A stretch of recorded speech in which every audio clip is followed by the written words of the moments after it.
All right, everybody, I'd like to welcome you to the Daily Cope. Back here for another episode. It's been a while, but it's good to be back. A lot of crazy stuff's been happening over the last, geez, I don't even want to put a timestamp on it. It's just been a lot of stuff happening in our government, and we have very little time to get things back in order. And it looks kind of hopeless. If you look at where we rest right now, as far as the economy is not better, the violence issue is not better. The political rhetoric is at a high rate right now. So unfortunately, it's I don't have any good news, but what I do have is some information to help you think, let you know that you're not crazy. You see what's going on. But today's topic is going to be related to, mostly we're going to look at the voting that happened in this last election and what's coming up in this next election. And to be complete honest, if you look at the polling numbers, it does not look good for the Democratic Party.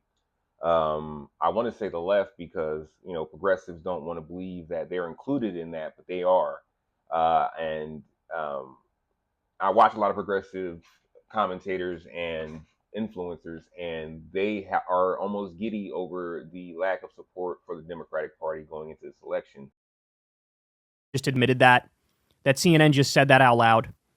Because understand, this is the first time in my life that the data backs up completely what our position has been every step of the way. And now they're going out there and they're saying it. This is why people are now saying, holy shit, we need a Democrat version of the Tea Party. Well, guys, that's what I was a co-founder of that in 2017, 2018 with Justice Democrats. And I've said it now 4 or 5 times. I'll say it again. We just missed our window. The world wasn't ready yet for a Democrat Tea Party because in 2017, 2018, Democrats really thought you know what, we'll give Trump a chance in the sense that maybe we could pick off certain issues and work with him on it and maybe get some decent stuff done. That's how Democrats felt at the time. And, part of me also felt like that. There were some issues he put front and center on the campaign trail, like I'm against outsourcing, where, hey, maybe you can make a deal or work with him on something like that.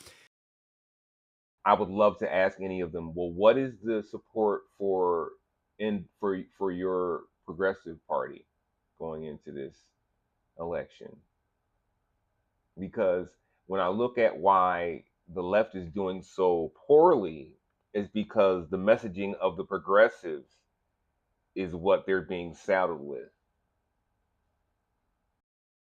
Part of the reason why Governor Glenn Youngkin is Governor Glenn Youngkin is because of Fairfax County Schools, right? Yeah. It is because of all of the, the reason that he was elected he was trailing throughout. In the last 5 weeks, he closed the door because Terry McAuliffe stood with the teachers unions and these school boards by saying, yeah, all this stuff is more important than your kids' education. Yep. Way to balance the Democrats' progressive agenda with this need to appeal to, broader electorates, more moderates.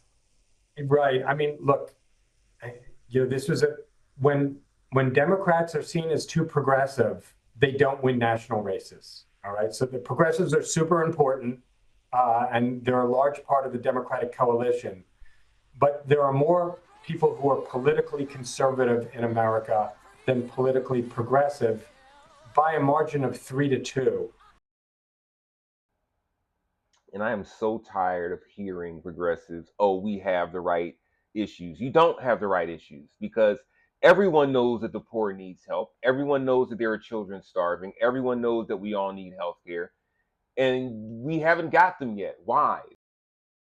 Bernie Sanders at the age of 112 is selling out fucking arenas and then having, overflow rooms for his anti-oligarchy tour in March of an off-election year. By the way, a different poll came out. You ready for this? This is a first. Potentially a first of many. I forget who did the poll, but they asked, which Democrat do you view as the party's leader right now? You know who number 1 was in that poll? AOC. And now AOC is joining Bernie on the anti-oligarchy tour. We are witnessing a sea change, bro. All those Republican town halls that we just talked about where people are screaming at these, you're cutting my Social Security, you're cutting my fucking healthcare, fuck you, fuck you. Those people, those 70-year-old old white men, they're all going to be like, oh my God, AOC, she's our way out of this. Why do they keep electing the people who say they're not going to do that? I mean, how stupid can you be? It's really, I thought that when all of the progressives who said, oh, Gaza, we can't vote for Kamala because of Gaza, I really thought that you were going to have some sort of, realization after seeing what he's doing to Gaza now and what he has intended for Gaza, why it would be important just not to get Trump in office. And what I hear from a lot of progressives, far left, also saying that, oh yeah, the Democrats are only saying, hey, we're better than Trump.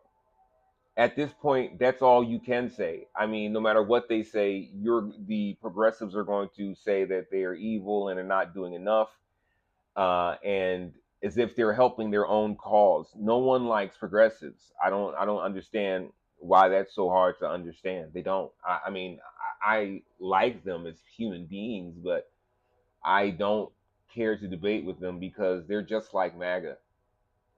It's a point where you get to where they can't rationalize the nonsense they're saying, and so they just tell you either they most of them, they just tell you you're evil. It's just that MAGA will say that you're the devil, and progressives will just say that you are heartless and you're a bureaucrat and you're fascist, whatever they want to say, or whatever but it's gone too far. I'm here from the center to yell out to each side to please shut the fuck up. Now, you just sit at home in your grandma's basement with your drawers on, typing on your damn keyboard. Shut the hell up. But we're going to talk about what we have. And what we have here today is we have Donald Trump as the president. Donald Trump as the president. A man who is just a charlatan in every way. A man that cannot keep his word nor tell the truth. And I know you're saying, oh, he's got TDS.